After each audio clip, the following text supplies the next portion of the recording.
Hello, everybody. Buddy Webb, Midland, Texas. Got an interesting video this morning for you, and I ran across a print screen that I took that I think is probably right on the money, and this might explain a whole bunch of things.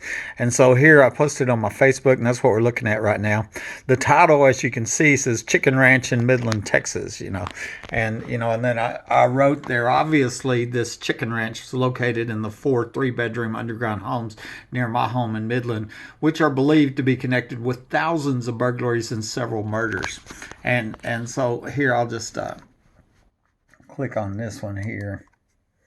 And here, Ana Nunez says, I remember hearing a story that long ago there was a house of prostitution in Midland for wealthy businessmen in Permian Basin, West Texas. Local businessmen and legislators were said to frequent there and take their big out-of-town clients there.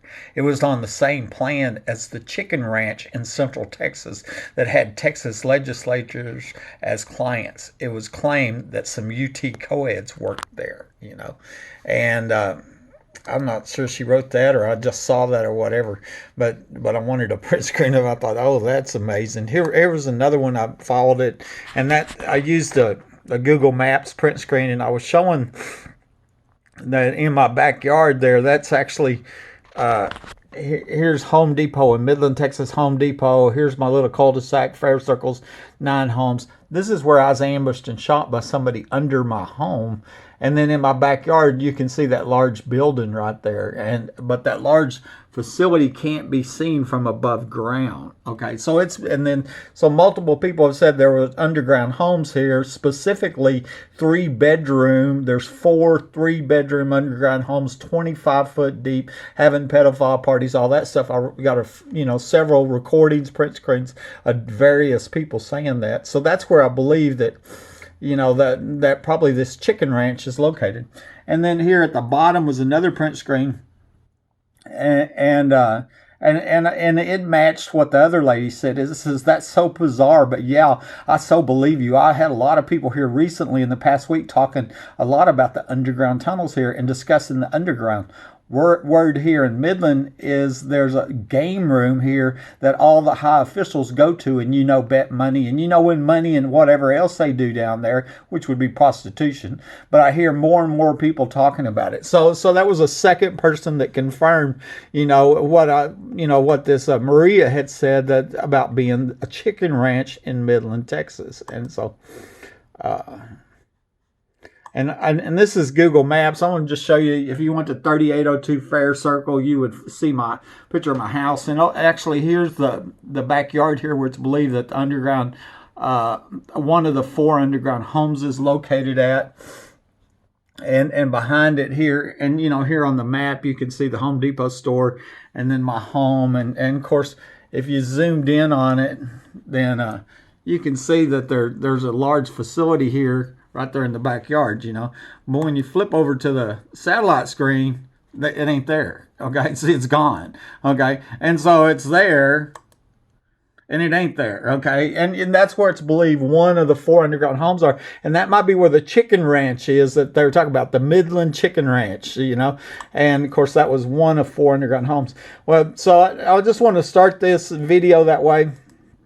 About 8 months after I had survived, the home invasion murder attempt, after I'd been ambushed and shot with my phone lines cut, very important, then this guy contacted me. I didn't know him. His name was Arthur Welch, okay?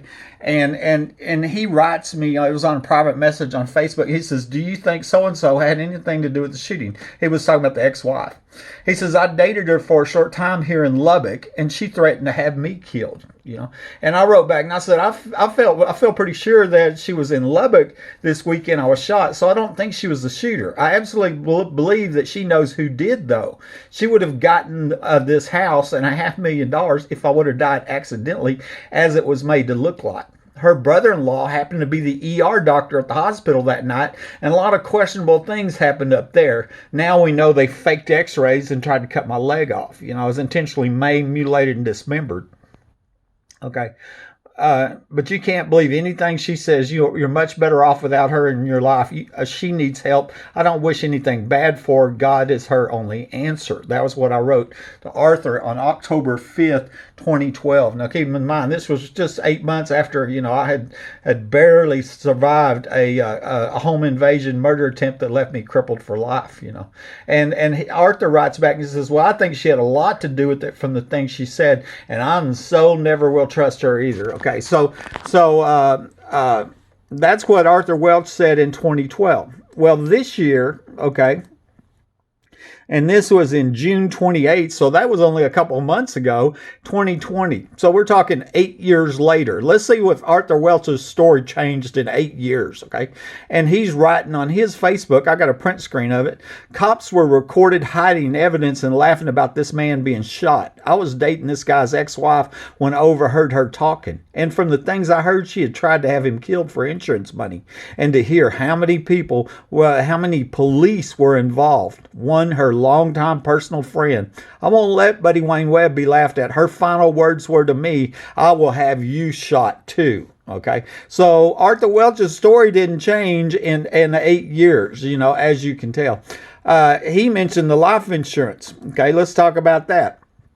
When we separated less than a month before the murder attempt, me and the ex-wife, she took my life insurance books. This is a picture of it, without my knowledge. I didn't know she had taken these books.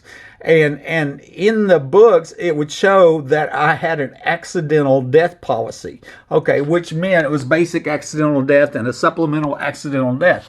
So basically, if my murder was ruled an accident by her lifelong friend, Detective Rosie Rodriguez, it would add 2 times annual base pay. So that's around $200,000 there, because $100,000 a year times 2, and then another $250,000 on top of it, supplemental. So there's about $500,000 extra on top of just the regular life insurance and all the assets, 401k and everything else. An extra $500,000 if my murder is ruled an accident by her lifelong friend. And the other thing I wrote up here was that my sister-in-law, Mitzi Webb, told me she saw these books during that short period that they were gone. Remember, I said that the ex-wife took the life insurance books when we separated around December 30th, 2011. And I was shot on January 28, 2012. She brought them back to me about a week before I was shot. And that's when I found out she had taken them. I didn't even know they were gone, until she brought them back. And, and some people have speculated that the reason she brought them back a week before I was shot is so she wouldn't have physical possession of them when I accidentally died on purpose. When somebody under my home shoots me by surprise with a special bullet, plastic tip pellet filled bullet to make my murder look like an accident, make it look like I shot myself with my own gun, and then they could rule my murder an accident and get that extra $500,000. Okay, so here's a court transcript from the protective order. This is 22 months after the murder attempt. Okay, and so surprise, surprise, surprise! I get a subpoena for this protective order for the ex-wife 22 months after I'd survived the murder attempt,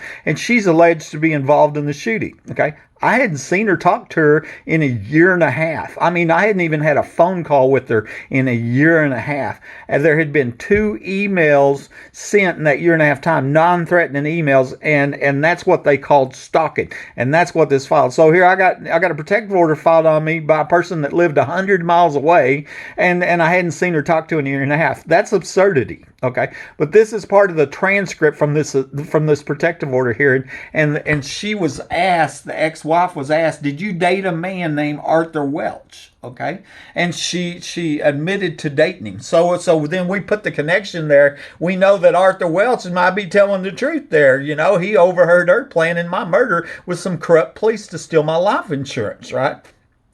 And so I'll go on reading. And said, so you saw his email where he claims that you threatened to kill him. Yes, yes, she said. You saw that. I saw that. And he also thinks that you had something to do with the attempt on Buddy's life. I saw that. You saw that, right? Yes, ma'am, I saw that. So is he psychotic too? Because keep in mind here, she's telling everybody I'm crazy, right? And of course, at this time, we didn't have the recording that come up, where she admitted on tape 4 months before the murder attempt, saying that if I didn't pay her the $1,800 a month extortion money, she was going to tell everybody I was crazy. I have a recording of her saying that. It was all about making money, calling me crazy, or covering up a murder attempt, right? But anyway, that's kind of funny.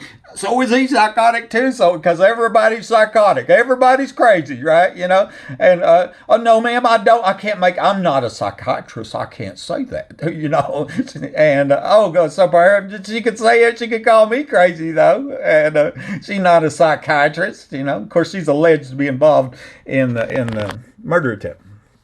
And then finally, well, you are on medication today, and of course the district attorney's like, object, object, object, object. We don't want the truth to come out. Object, Your Honor. No truth coming out. I'm the district attorney or assistant district attorney, don't want the truth to come out. Here we go. This is, I just want to give you the history. That's what this is. I moved in here. I transferred into town. I was a 25-year company man, Of course, never had a felony. I'm a lifelong supporter of law enforcement. I spent my life savings on my home here in Midland. I moved here with hope and excitement, not knowing this home was rigged to murder the unsuspecting victims that buy this home. I was really literally lured, tricked, trapped, and set up to be murdered. Okay. But anyway, here's the guy that lived here before me, 27-year-old Mike Lawson, and evidence has been found where I believe that he was murdered right before I got here. There's a lot of evidence that shows that he was actually murdered here and carried to Fort Worth. But here at the bottom, which I think is important, another print screen person was telling me. So I talked to a friend of mine that was really good friends with Mike, the guy that died, the previous owner, the guy that lived in the house before you. I'd been hanging out with so-and-so. He said Mike would always talk about how he felt like people were in his house, how he knew people were in the house. So Mike was telling his friends people were breaking into this house. The same crimes that I reported before, during, and after, being shot and left for dead inside my house, the previous owner was reporting before he died. That just gives you the history, okay? And then we have the Crime Stoppers for the homicide of the young girl. In 2013, the remains of a 14 to 21-year-old girl was found outside of Midland. In 2010, October 2010, during the Permian Basin International Oil Show, my friend Angie McGee Hurley told me about a young girl being murdered. I believe it was this girl whose remains were found in 2013, and I believe that happened in the underground home in the backyard, at the chicken ranch, at the Midland Chicken Ranch, okay? I think that's where that happened at. So that gives you the history. And then another print screen of a guy named Aaron Packelhofer, okay?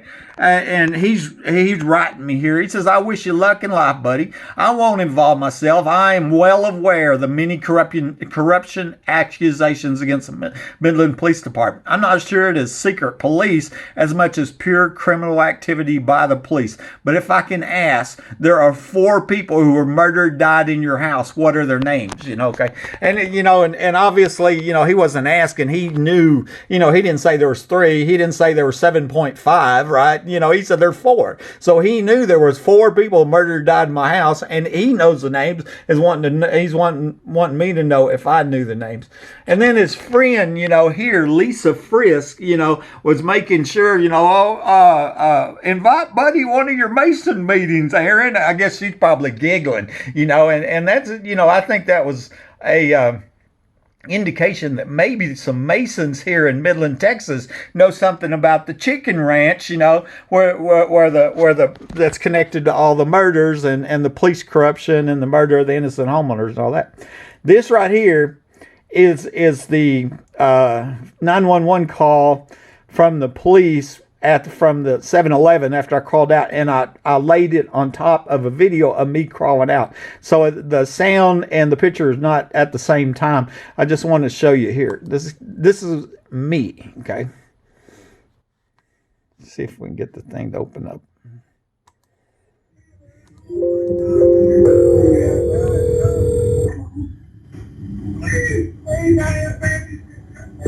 Look at the lights on my car. Did you see that? You see them? Somebody's in my car. Anyways, that was the 911 call. So they ambushed and shot me with my phone lines cut. That's why I had to crawl out, So we see it looks like they murdered Mike Lawhon. Then they murdered a little girl in 2010. And then they tried to murder me, And, what do we have in common? Who could be these killers, right? The Chicken Ranch murders, right? More court testimony here, and this is going to go back to the friends. Remember what Arthur Welch said, that her police friends. Okay. So more courtroom testimony. It was real surprising.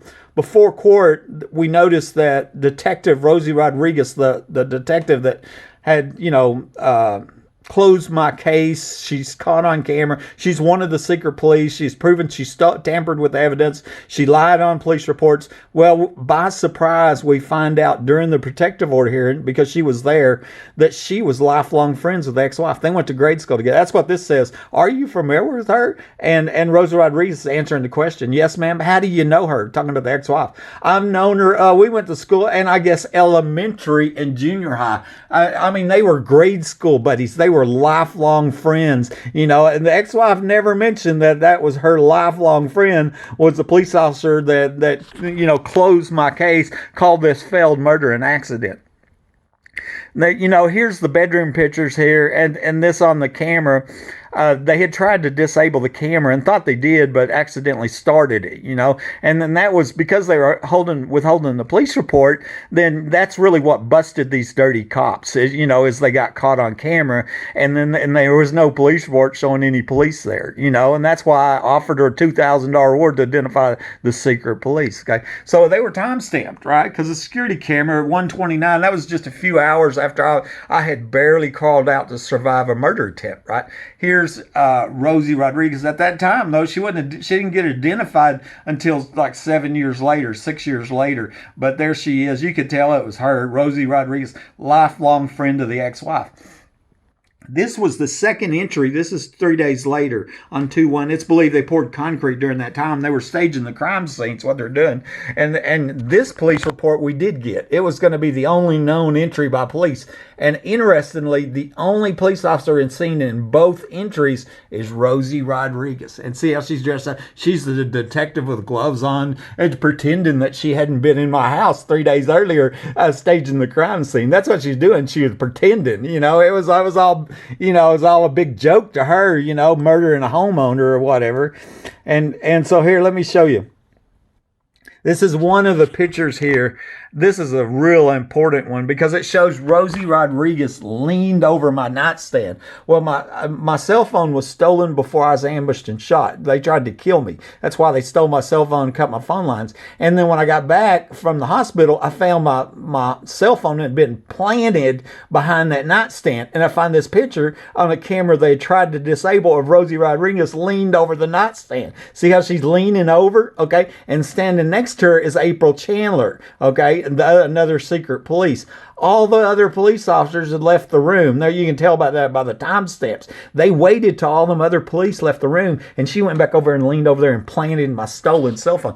That means she knows who stole my cell phone before I was shot by surprise. That's what that means. And then on the police report, what I find, this is Rosie Rodriguez writing, okay? She writes this. She says, Buddy said his phone was not charged and he went outside and screamed for help. That she made that up. That was an absolute lie. I never said that. I never told her that. She just made that up. And it's important to wonder, why did she make that up? And first of all, I want to say I had the cordless phone in my pocket because my cell phone had been stolen, and my cordless phone sat on the charger all the time, and it was fully charged. Okay, so I never said my phone was not charged. She made that up. And why did she make that lie up? Because she knew she had planted my stolen phone, my stolen cell phone behind there. She knew they had cut my phone lines before trying to murder me. There can be no doubt about that.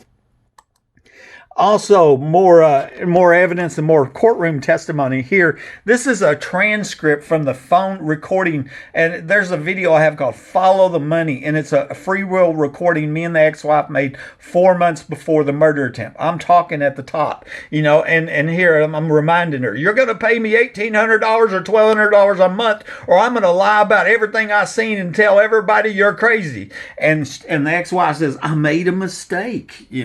I made a mistake. I said, you're the only one that's going to make money on the house. I made a mistake." So she's admitting to trying to extort the money from me, $1,800 a month, and admitting to this accusation that she is going to tell everybody that I'm crazy if I don't pay her the extortion money. And she's saying it's a mistake. I shouldn't have done that, right? Well, here we go. Fast forward 22 months after the murder attempt that she's alleged to be involved in, and Rosie Rodriguez and the plaintiff, which is the ex-wife, here's what they testify in court. He's very delusional, and he believed that I'm a part of conspiracy against him. Now, let's keep in mind again, or you're going to tell everybody I'm crazy if I don't pay. He's very delusional. And Rosa Rodriguez is sitting there helping him.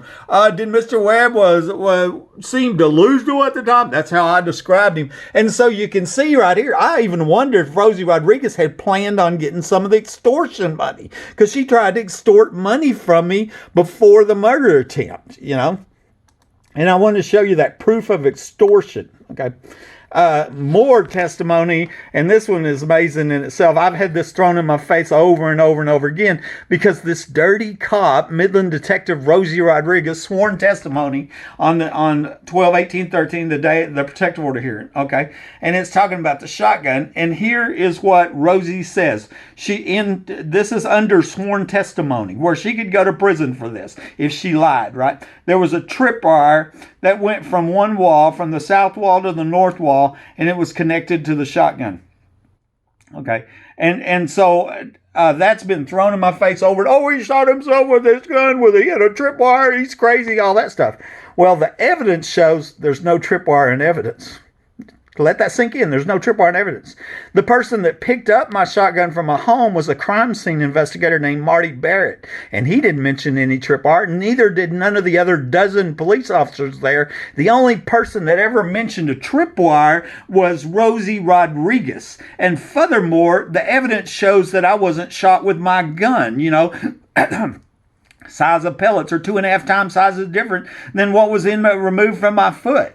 Lisa Rogers said I shot with a 45. The surgeon said that he removed a large amount of plastic. There wasn't enough physical room. There's a whole bunch of proof showing I wasn't shot with my gun. And Rosie Rodriguez in court under testimony made up the tripwire lie to, trying to say that I shot myself. But keep in mind, what that did was going to add $500,000, for her friend. Okay. Now keep that in mind. Ruling my murder an accident added an extra $500,000, and I believe she knew about it. Okay.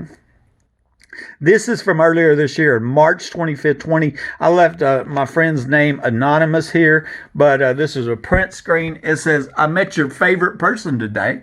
And I said, "I don't know who that would be, as I have many enemies." Who did you meet? "Oh, you don't like her. Ha ha ha. Rosie Rodriguez." I said, "Oh, the dirty cop. I wonder how many cold-blooded murders she's been involved in now," right? And she writes back, "There was an employee at the corporate Verizon store that emailed private photos of me from so-and-so's phone when we got new phones."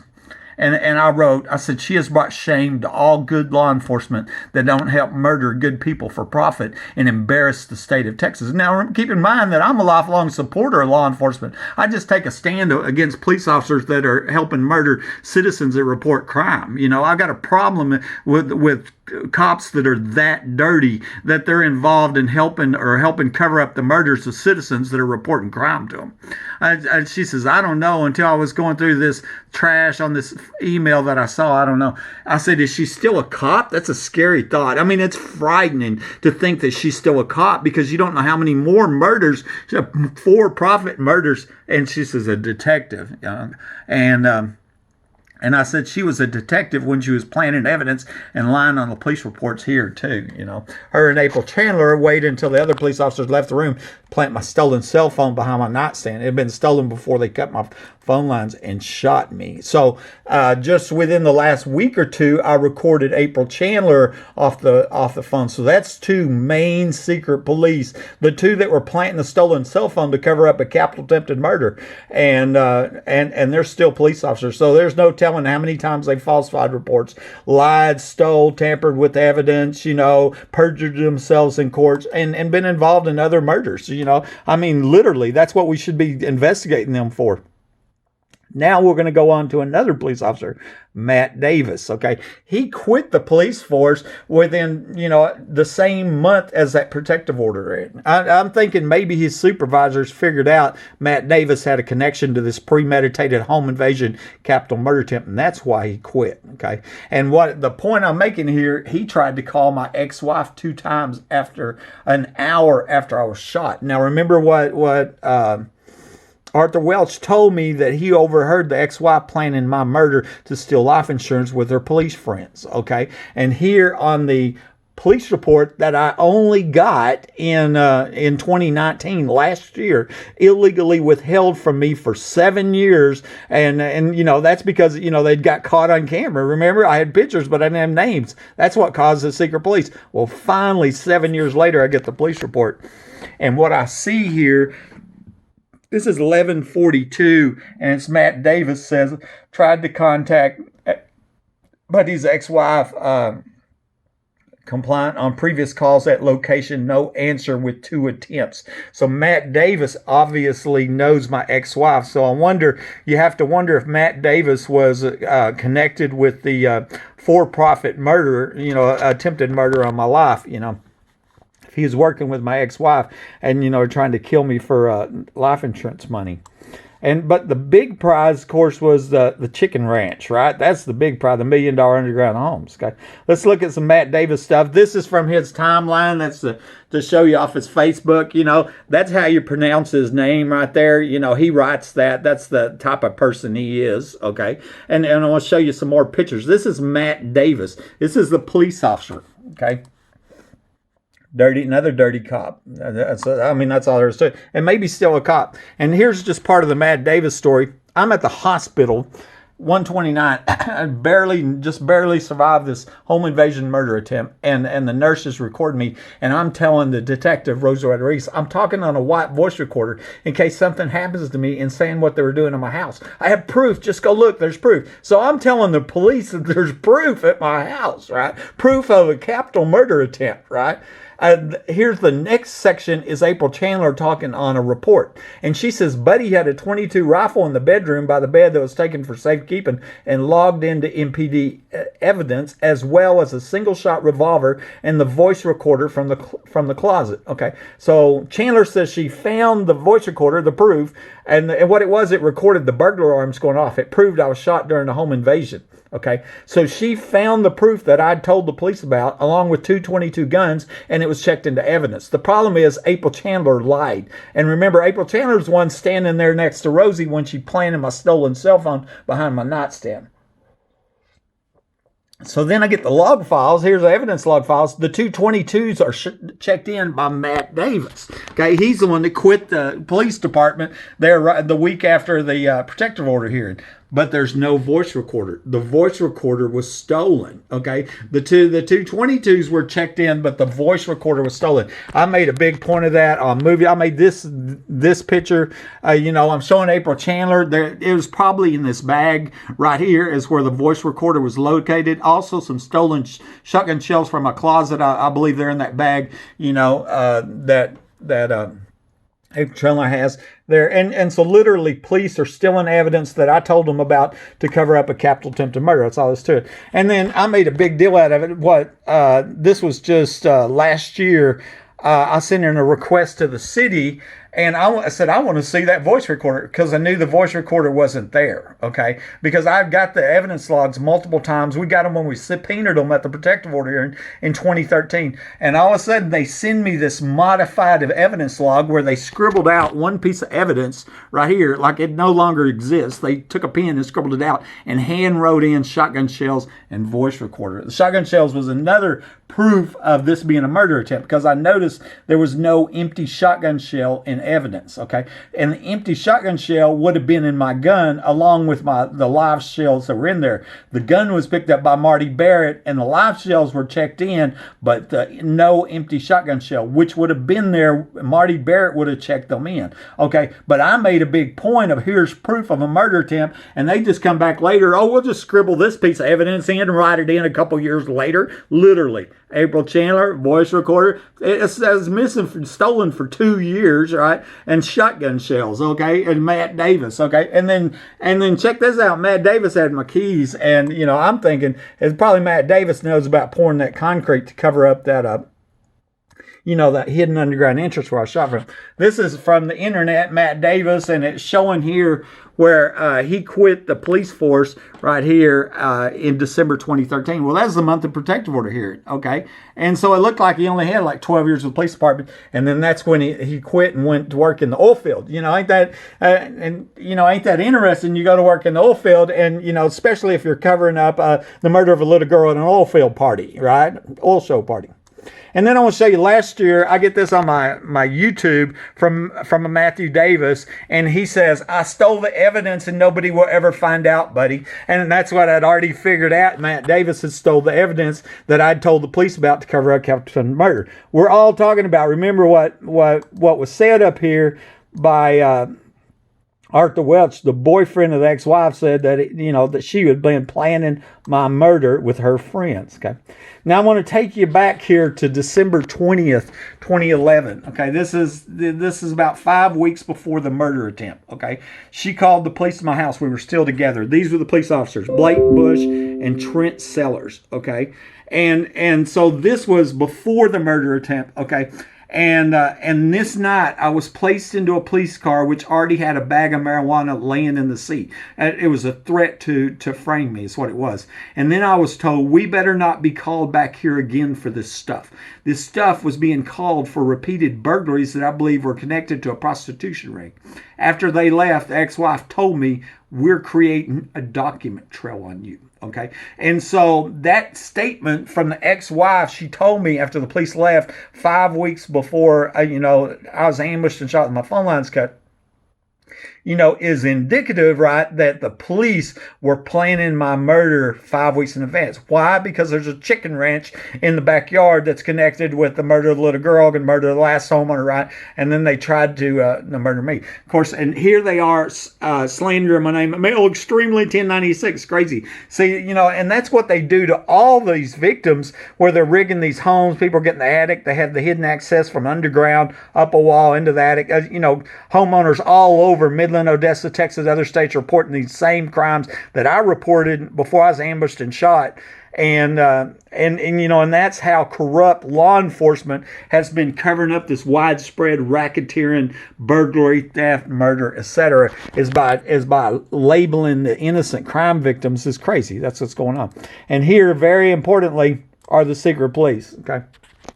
And if you don't know, I returned from the hospital. I found pictures on my cameras of these police, and I ordered the police report, and I didn't get a police report showing any police here. Okay, and so maybe they were criminals dressed like police covering up a murder attempt, right? Or maybe they're dirty cops. Well, we didn't know. So I sent the pictures to the mayor and the sheriff and the chief of police, and nobody would identify them. I finally offered a $2,000 reward. Never happened before in the history of America. A crime victim offered a reward to identify police. That should have been a national news story at that point, but they're covering up the chicken ranch. That's what's going on, and then the press is involved, right?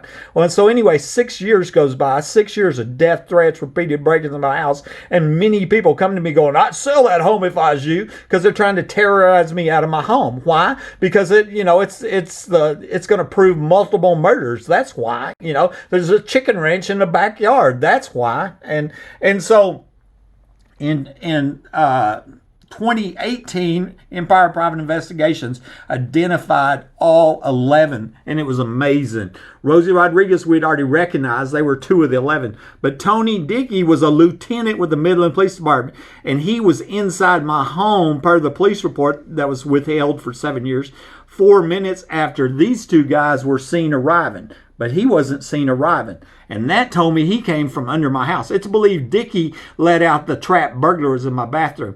You also have Greg Chatwell, Greg Nelson, Marty Barrett. There's a crime scene investigator. Remember, he picked up my gun and checked in the 4 live shells from it, and there wasn't no empty shell. He did not check in an empty shell. Chad Simpson, he's a police officer that murdered his wife and killed himself 2 months after Naylor died. And there's Naylor. He's a sheriff deputy. He's one of the first people showing up there. Okay, right there. Mark Gilliam, here's another, Michael Glick. And then John Woodward is a sheriff from a whole nother county. He's from Martin County, and he was the very first person to show up. Obviously, John Woodward, and Naylor were under my home when I saw it. And that's why they got in their car and drove around to the front, and then they got caught on camera. And then before they could disable the camera, then the police report had logged 5 police officers at or in my home. Davis, Dickey, Chatwell, Angel, and L. It looks like Midland police shot me. It looks like Midland police were involved in a for-profit murder of a citizen that had been reporting crime to them. And, and I think that needs to be investigated, since it looks like they're still police officers. And, nobody can cover up a murder, or a crime like corrupt police. This is Buddy Webb, Midland, Texas, the Chicken Ranch.